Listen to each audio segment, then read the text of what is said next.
couple weeks ago, I interviewed a billionaire in Beverly Hills. Excuse me, sir. Yeah. Question for you. Yeah. How old were you when you became a millionaire? You have to ask a millionaire. What do you mean? I'm a billionaire.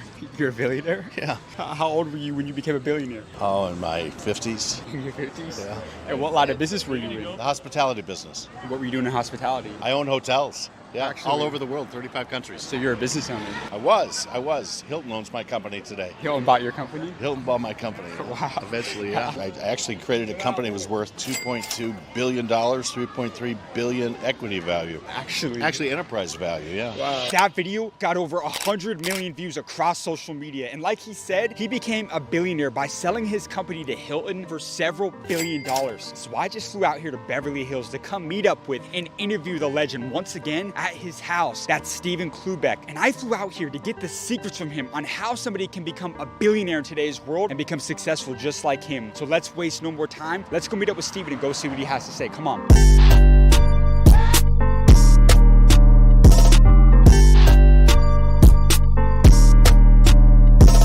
All right, you guys, so we just got to Stephen's house out here in Beverly Hills. We're gonna go link up with him and go get not $1 million, but $1 billion worth of game from you guys from an absolute legend out here in Beverly Hills. Come on, you guys. What's up, guys? What's going on, man? How you doing? Yourselves? How you doing? Yeah, we're doing a video with Stephen. Yeah, you guys How you have your IDs? yeah, Okay. IDs, please. Yeah, I got you. Hopefully.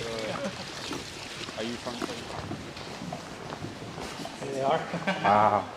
How you doing? It's great to see you. How you doing, my friend? Stars. Great What's to going see you. on? You know, the last time I saw you, we did over 100 million views online. You're a rock star. I What appreciate you you. have going and what you're creating for young entrepreneurs is so special. I'm telling you, I've never seen anything like it. You've got magic, and everyone should pay attention. But like I said, our last video did over 100 million views. I can't believe we did over 100 million views. And you know what? It's all real. You are 100% unscripted and real. If anyone says anything else, they don't understand. It's no different when I did Undercover Boss. Everyone's like, that's fake. No, that's real. That is totally unscripted. And that's the way the world should be. The people saw you started negative $20 million in the hospitality business. Yeah. Flipped it around, sold a company for how much to Hilton? $3.3 billion equity value, EV, yeah. It was a great role. We fixed the most broken of companies. So for the people that don't know, after exiting your company, having a ton of success in the business world, what are you doing right now? You know, the most unthinkable. My whole career has been unthinkable. I never dreamt of the things that I've done. I never thought that I would help create the brand of the United States of America, Brand USA, to enhance tourism and travel after the lost decade of travel. So you ran tourism for all the United States. Help create Brand USA. I was in charge of tourism for the United States. I reported to the Oval Office, and I kind of ruffled some feathers. But when I got done, the return on investment was so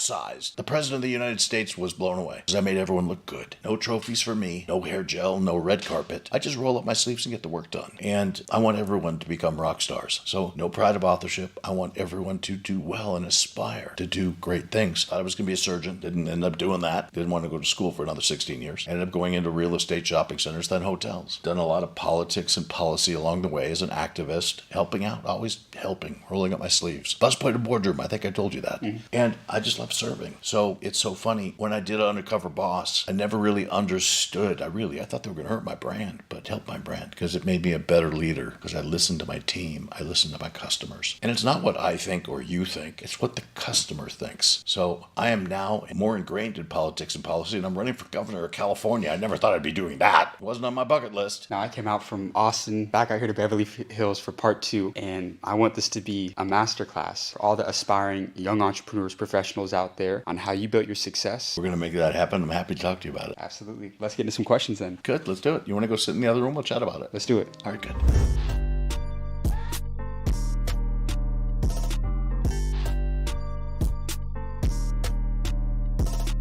First hotel that you had built was in 1990. It was the Twin Towers in Las Vegas, or what was it? Polo Towers. The Polo Towers. Were there some challenges back then during the 90s that you had to deal with? I'd never built a hotel. I built shopping centers. And I built one shopping center, fortunately, that had every problem imaginable. My contractors went broke. I paid for lumber twice. I didn't understand lien releases. All my tenants went broke. The economy was falling apart. And I had to build this thing myself. And then I found out I had to build a retaining wall, which is wickedly expensive, that was not on the plans. So I had to build this thing myself. I had to learn how to really build, read plans and build. And I'm like, okay, I'm going to blow my brains out. And I weathered through it. I ended up losing the shopping center. I didn't go broke, but I lost it because everyone lost everything at that time. But I survived. But I was able to design and build a hotel. And I did it when I was 29 years old. And Polo Towers was the largest hotel timeshare complex ever built at one time in the world. And we did it in Las Vegas, and I did it with my father because I worked for my father at that time. It was on time, on budget, and we got it done. And it was just a wild success, but it was very, very difficult. Nobody had ever done that. So talk to me about when you're starting out, 29 years old, you have no idea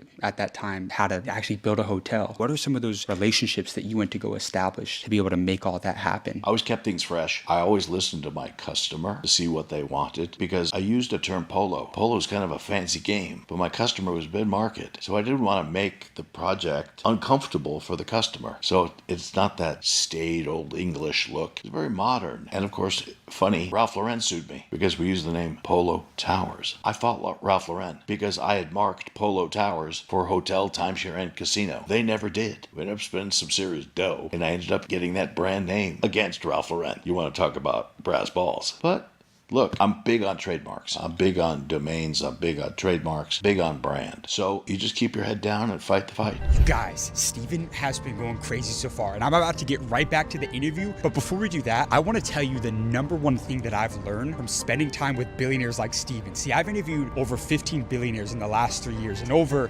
1,000 multimillionaires. And you want to know the number one secret, the number one shortcut to success and how they became millionaires or billionaires? It was mentorship. It's finding the people that you want to be exactly like and learning everything that you can from them. The only way to go from point A to point B in life, in business, in anything is getting mentors. And a lot of you guys reach out and ask me, hey, how do I get mentors? How do you, meaning myself, connect with the millionaires and the billionaires that I interview every single week? And for that reason, since that's the number one thing that you guys ask me, I'm going to give you right now the ability to come get mentored every single week from the millionaires and the billionaires that I interview on this channel. Guys, I built one of the largest communities for business owners in the entire world called the School of Mentors. And like I said, guys, every single week I bring in a multi-millionaire or billionaire entrepreneur that built or sold a company for 8 figures, 9 figures, or $1 billion, just like Stephen. In fact, Stephen literally mentored my community a couple months ago where all the members got to get on a 2-hour-long Zoom call with him and ask them specific questions about their business. He taught our community how to get access to money and capital to be able to buy assets like real estate, even if you have no money to your name. He taught our community how to start, grow, and eventually sell their business just like he did for over $3 billion to one of the biggest companies in the entire world. So if you guys want to come get mentored every week from the most successful business owners in the entire world for free, all you have to do is go down to the link in the description of this video to join my private entrepreneur community, the School of Mentors. I can't wait to see you on the inside. With that being said, let's get back to the interview. Come on. All right, so we're at our next location. We got a beautiful office here, but one of the first things that stood out to me when I came in and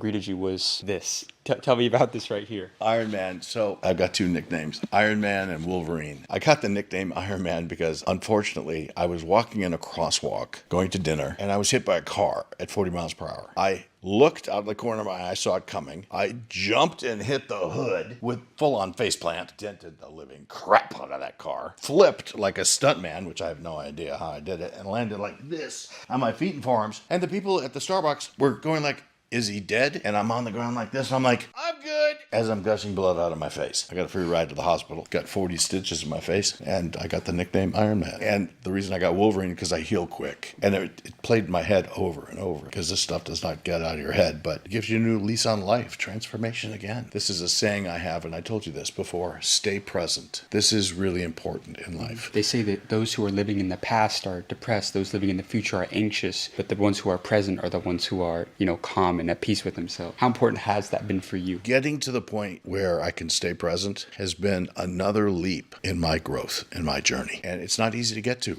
It's not. We all have journeys. And you got to step in some potholes. And you got to get beaten up a little bit. Getting beaten up, you got to understand is good because it's growth. But getting to a point where you can stay present, focusing on the person you're with, listening, that's when opportunity presents itself. Since we're in the presence of Iron Man right here, I wanted to ask you, I interviewed a really successful internet marketer one time, and he said, you want to know who has the best personal brands? It's actually superheroes. It's people that fundamentally stand for and against something. And for the people that are watching right now, they may not know, but you invented with the government Brand USA. And you're all about branding. Talk to me about what it takes to build a brand that has longevity and is in the game for years. Integrity, discipline, and using your experience. It takes decades and decades to build a brand. It takes minutes to kill a brand. It's all about integrity. If you lie to me, you bust my trust. Don't bust my trust. You're done. It is the most important important concept in my ethos. If I find somebody that is not a person of integrity, they're dead to me. They lie to me, you're done. I'm always honest. I'm not perfect. None of us are perfect. We all make mistakes. We grow. We pivot. We get better. No one gets to 100%, but our brand is sacrosanct. We don't tarnish the brand, okay? Never, ever, ever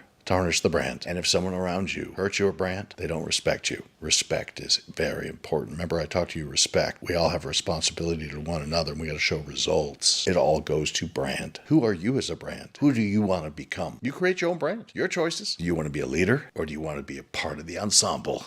Who are you? I'm a leader. I make tough decisions. I'm not here to please everyone, but if I please the supermajority and give my customers a little more than they bargained for, I've done the job. What was one of the toughest decisions that you had to make? If somebody lied to a customer, you have to be able to hold the line in your brand. And I had to fire my number one salesperson in the world. My number one salesperson in the world, because they created a cancer within the organization. And everyone says, no, you can't fire that person. Don't remove that person. When I removed that person from the organization, we grew by 20%. Tough decision. Everyone said, don't do it. I did it. That's what leaders do. And you need brass balls to do that. You got brass balls? I do. Good. I've got them. You want to see them? I guess I have to. I'm going to show you. They're right there on my desk. I gotta see him. Okay, I'm going to show you.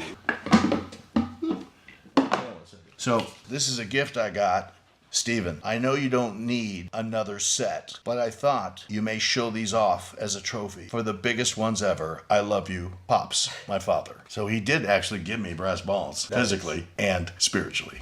How did you build your first hotel? What was that process like? I went around to all the great hotels and I studied. I spent some time. You got to do diligence. Anything you do, I always do my due diligence. Always. I traveled and I wanted to see, what works, what didn't work. And I talked to some of the great experts. I studied the likes of Four Seasons and Ritz-Carlton and Marriott to see the differences. And there was a lane for an entrepreneur because those companies had become corporate-like entities. They didn't have that entrepreneurial spirit where the chairman, CEO, founder would actually talk to the guest, would actually create the script at the front desk. Wide open opportunity. So you weren't afraid to go and compete against those giants? I ended up competing against those giants, and the greatest gift I got was when Marriott on Wall Street, we would make our financial presentations. We were unique. Marriott copied our deck. And my CFO told me that Marriott copied our deck, and he was so upset. And I'm like, what are you talking about? This is like the greatest trophy I can get in my life. Marriott just copied us. Now they couldn't replicate us because we were nimble. What were you doing so differently from everybody else that they were wanting to replicate you? We were founding entrepreneurs. Now Marriott started way back when as a founding entrepreneur, but it got corporate upon corporate upon corporate, almost government-like, a rule book. We were flexible. We became a battleship that could move like a speedboat. That's because the chairman, CEO, founder, myself, could talk about any job in the business. If you want to talk about technology, I help write the code for our back-of-house software. Tax, accounting, debits, credits, facilities management. I can make a bed. How involved do you think the owner should be in the different aspects of the business? People talk about a lot in today's world about delegating. How involved were you in the different parts of the business as you were scaling your company from one hotel to over 435? And how many countries? You said 35 countries. 35 countries. You have to love what you do. So I would always just pop up in different departments and listen to what our team was doing to make sure we were on message. So I'd go at 50,000 feet at the board level all the way to making a bed. And if you wanted to see how our towels were placed in our bathrooms, I did it. I shot a video of me doing it.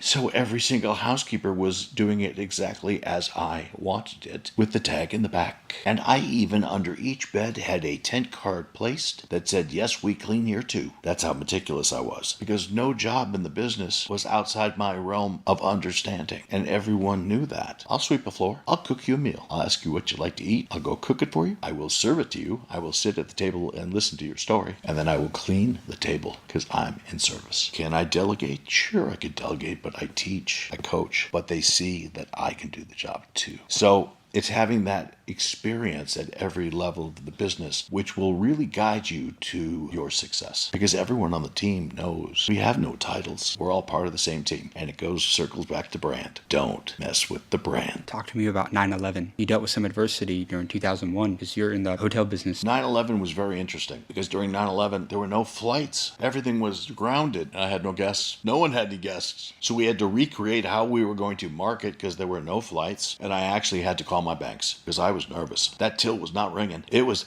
zero. Cash registers went to zero. Zero for everyone. What did I do? I called my bank every day to the point where they said, can you call us every 3 days? Because I wanted to let them know what was up. And I had to actually borrow some more money to get through it. But it goes to integrity. You tell them the good, the bad, the ugly. And it was ugly because we didn't know what was happening. Very nerve-wracking. You couldn't go to anyone and ask questions for advice because it never happened before. And these things happen in life. When I told you about unintended consequences, these are some of the unintended consequences, things we can't even dream up. So how are you going to pivot? Always tell the truth. Because I've asked the bankers, I said, what are we doing different? Is everyone talking to you like we're talking to you? They go, no one is as candid as you are. No one is as transparent as I am. And a matter of fact, some people downright don't tell us the truth. Bust the trust. So we can never predict what's going to happen. But if we always have integrity, we can always solve problems. 3 sticks tied together are unbreakable if they're intertwined. Don't ever forget that. When I interviewed you, you said that you never negotiated with your banks. Can you kind of talk to me about what was your thought process or conversation? How did you conversate with the banks? How did you get them onto your side? I got so many no's. I mean, I literally walked up and down Park Avenue, hundreds of financial institutions and banks, and I know, wrong business, wrong time. Not just in New York, but Boston, Chicago, Miami, DC, Los Angeles. I turned over every rock and we finally got it together. We did not give up. And I learned that everyone should do well together. And it's just been my philosophy that I never want to get the edge on somebody. I want everyone to do well. All my partners will say that's the best return on an investment they've ever had. My banks have said, this guy's good for the money because he's got capacity, character, and had the credit. The 3 C's of banking. And he didn't negotiate with us. He paid us back. Matter of fact, he paid us back early. Some banks said I paid him back too early because they needed the money out longer to make a better return. So as long as everyone's always made money, that's been my philosophy. And I would encourage each and every young entrepreneur to be thankful to their investors. Be transparent, be accountable, tell them the good, the bad, the ugly, which I've had to do. You will always do well. People understand rough times. As long as you have integrity, don't negotiate with your banks. Give your investors a good return because they'll be there the next time and the time after that. When I interviewed you last time as well, you mentioned that in a negotiation, the first person that talks loses. Do you have a scenario where you and the other person kind of like silent for a bit? Because you said that you have to put the pen across the table and not say a word. Yeah, I once waited a week. I wanted to make that phone call to see if they were going to do the deal. And I just get ready to pick up the phone. I'm like, don't do it. And I was going to pick up that phone and do it again. I got really anxious. I'm like, I want an answer now. And I just waited. And then I got the call. I just had a big old grin on my face. I'm so happy I did not pick up that phone and call. You have to have the patience. And as tough as it is, suck it up. Once you're done with the sale, first person who talks loses. Don't talk past the sale is what you're saying. Never go past the close. Have you seen some deals blow up after that? Yeah, because people are fucking idiots. Whoever talks first loses. I mean, when you ask for the deal, shut your mouth. Just wait it out. Now, after selling a company for several $1 billion, you could have made the decision to ride off into the sunsets, to go travel the world on a yacht, but you're deciding to run for governor of the biggest state in the United States. Talk to me about your thought process and why you're doing that. I wanted to live my dream. My dream was always to live in Beverly Hills because I grew up in the San Fernando Valley, kindergarten through high school, first year of college. And I just always had this dream of living in Beverly Hills. Now I could live anywhere in the world. And I wanted to live my dream, even though I was going to have to come in and pay tax. And I interviewed all of the candidates that were running for office just to get the lay of my home state. My home state. I grew up here. And I'm like, this is the best we got? You're kidding me, right? So I started to really understand the state of the state. We're not a state. California is a country. It's the 5th largest GDP in the world. And it used to be the bully pulpit of the United States. And all of a sudden, California's on defense when it should be on offense because California needs the federal government as much as the federal government needs California. It was the greatest state in the United States. And the leadership, as I interviewed them, all had something in common. They never talked to the best customers of the state. And they fled the state. That's why everyone's leaving, because there was no communication with the customer. Who can run a state or a country without talking to its best customers? And they all had nothing in common. They never signed the front of a check. So they didn't know what it was like to make payroll. They never talked to the people of the state, its customers, to see what the issues are and the problems. So I started to study. And I said, you know what? I've legislated. I've created laws in different states. I've been a regulator. I've held court. I've been an adjudicator. And I've fixed the most broken of business. And this is a broken business. This state is broken. It's closed for business. So how can I open it back up for business? business. So I started to talk to the customers of the state. I met with over 300 people, and it came down to California is not affordable, livable, nor workable. How can I fix it? I can do it with respect, responsibility, and results, which I've said before. And how did we get here? Our leaders are all failed leaders because they haven't been accountable to the customer, they haven't executed properly, and they haven't enforced the laws. And there's too many regulations. Regulations are good to keep bad actors out, but if you over-regulate, you can't do good business. But all these things are fixable, and our leaders in this state want to resist when we need to unify and collaborate. That's a new level of governing. The hardcore Republicans or the hardcore Democrats. No, how about we as customers transcend all of this and have collaborative discussions with those that can actually lead? Now, most business people would never touch politics or policy because it's just a nasty, blood-ass sport. Politics is a nasty game. Why do you want to get involved? I'm curious. Messy. I've dealt with messy my entire career. Everything about me is on the internet. Great. What is perceived as my opposition is my offense. I've fixed the most broken. I've been extorted. I fight extortion, and I'll fight extortion for you as my customer. There is nothing that's out there that I'm afraid of. You can say anything you want about me, and I'm doing this selflessly, rolling up my sleeves because I don't need the title. I don't need the paycheck. I'm doing this for, frankly, everyone, the customers of California. It needs command and control with somebody who's fixed the most broken. I don't owe anyone anything. I'm not bought and paid for by anyone. So I'm always going to tell you the truth. I'm going to tell you the hard truths. I always carry my helmet with me. I've had missiles shot at me. Be my guest because I know that I can roll up my sleeves and deliver the results. Stephen, this was an incredible interview. Thank you so much for having us out. Thank you. Thank you. Going to come on my podcast? I'll come on the podcast. Good. So guys, make sure that you like and subscribe for amazing content coming every week with the most successful business owners in the entire world. They're coming to mentor you in these videos. And if you guys want direct mentorship with the multimillionaires and the billionaires and the most successful people I interview in the entire world, all you have to do is go down to join the School of Mentors, the #1 community for business owners, and get mentored from legends just like Stephen Cloobeck. So everybody, I can't wait to see you in our next video. With that being said, I'll see you guys soon.